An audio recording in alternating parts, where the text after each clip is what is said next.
Welcome to the Midlife Rider Project. This is a place for riders who have lived a little and learned a lot. A place for honest reflection, lived experience, and listening for the wisdom that emerges as we ride through this second season of life. Today, I want to reflect on something many of us notice after spending decades in the horse world.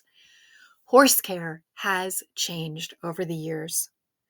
Riders, trainers, horse owners, and even veterinarians began paying closer attention to the horses themselves. When I first started riding in the mid 1980s, the barns I spent time in were busy, practical places.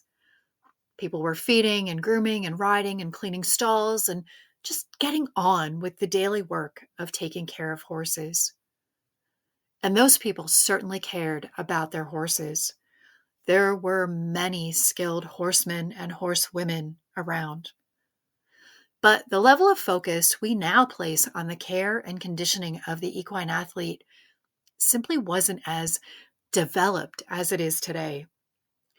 Over the last 4 decades, our understanding of horses has expanded, and along with it, our sense of responsibility about how we take care of them. That means that how we care for our horses looks a little different today than it did then.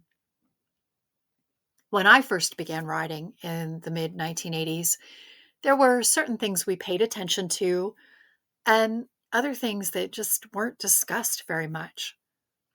Saddle fit, for example. It was rarely part of everyday conversation unless something was obviously wrong. If a saddle was visibly pinching or causing sores, people noticed. We put a different saddle on to see if the horse went better.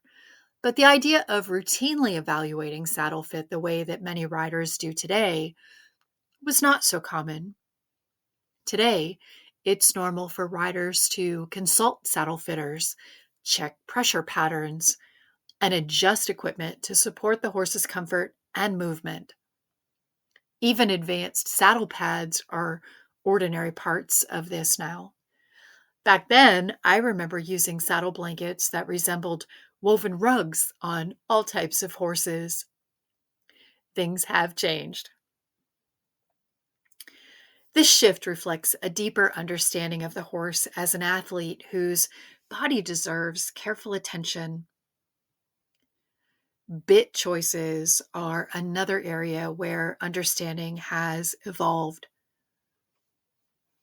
Certain bits were often thought of as either soft or harsh. A snaffle was assumed to be gentle, and a shanked bit was often viewed with suspicion, especially by English riders. Today, we understand things a little differently. We know that a three-piece mouthpiece is often more comfortable for many horses than a two-piece design, and we understand that the term snaffle doesn't automatically mean kind to the horse, and that any bit, regardless of design, can become severe in the wrong hands. At the same time, a bit with leverage is not automatically a torture device. Like most tools in horsemanship, what matters most is the knowledge and skill of the person using it. These shifts reflect a larger change in how we think about horses. As a whole, we're becoming more thoughtful about how equipment affects their comfort, balance, and ability to do the work we want them to do. Another area where the horse world has changed significantly is the acceptance of therapeutic care and bodywork. Practices that once seemed unusual are now widely accepted parts of maintaining the equine athlete. Equine massage therapy is one example. I became certified in equine massage back in 1995, and at the time, it was still considered somewhat unconventional in many barns. I spent a lot of time in those early years explaining how it's used and why horses benefit from it. Today, massage therapists, chiropractors, acupuncturists, and other equine professionals are commonly part of a horse's care team. These therapies help riders understand muscle tension, movement patterns, and areas of discomfort that might otherwise go unnoticed. They support the horse's ability to move freely, recover from work, and stay sound much longer.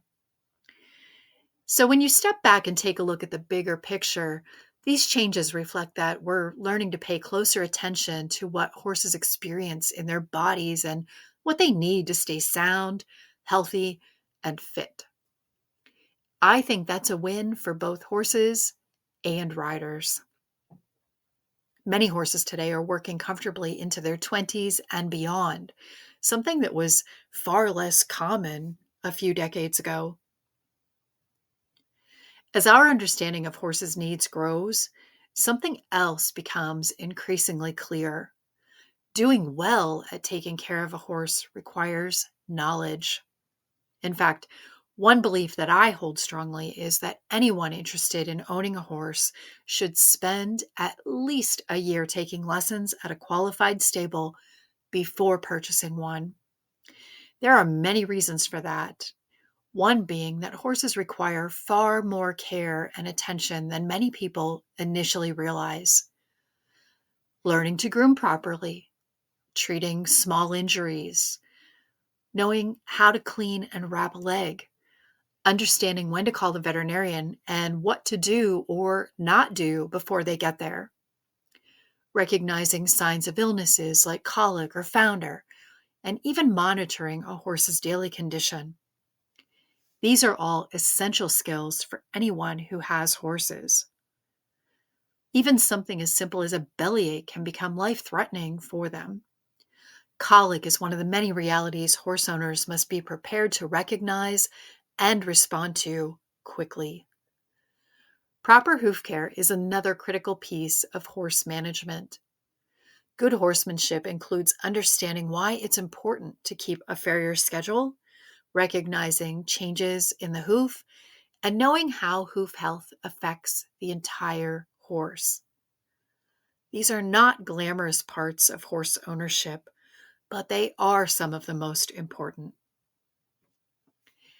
As much progress as we've made in horse care, there is another side to the story. While our understanding of horse care has improved in many ways, there are still horses who do not receive the care they deserve.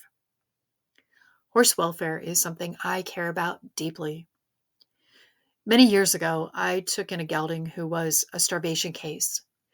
He was so thin that he was like a fur-covered skeleton the day he arrived. He'd once been a lesson horse and competed as a hunter. He had skills, he was kind, and he was a very sweet horse. And yet, somewhere along the way, something went wrong. Whether it was ignorance or apathy that led to his neglect, we'll never know. What I do know is that he deserved better than what he received. Rehabilitating him was one of the experiences that shaped how seriously I take the issue of horse welfare. Horses depend entirely on the humans responsible for them, and that's a reminder that knowledge matters, attention matters, and taking responsibility matters. When you step back and take a look at the horse world over the past 40 years, there's a pattern that begins to show up. Our understanding continues to evolve. We're learning more about their bodies, what keeps them comfortable, proper conditioning, and the care that they require to live well and do the jobs we want them to do, both as our partners and friends. Practices that once seemed unusual have gradually become part of everyday horse management. Massage therapy, chiropractic care, acupuncture, advanced saddle fitting, rehabilitation programs. All of these reflect a growing respect for the horse as both an athlete and a partner. The horse world, like so much of life, changes slowly sometimes. Change often begins because people start paying closer attention to the horses themselves. When we tune in, horses have a way of showing us what they need, And over time, that listening shapes the way we care for them.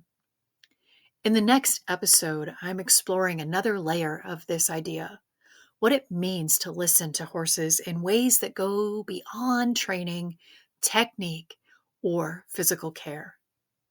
If you'd like to hear that conversation, make sure you're subscribed so that you don't miss the next episode. Thank you for spending this time with me. If this episode resonated, I hope you'll join me again next week as we continue riding through this season together. Until then, take good care of yourself and your horse.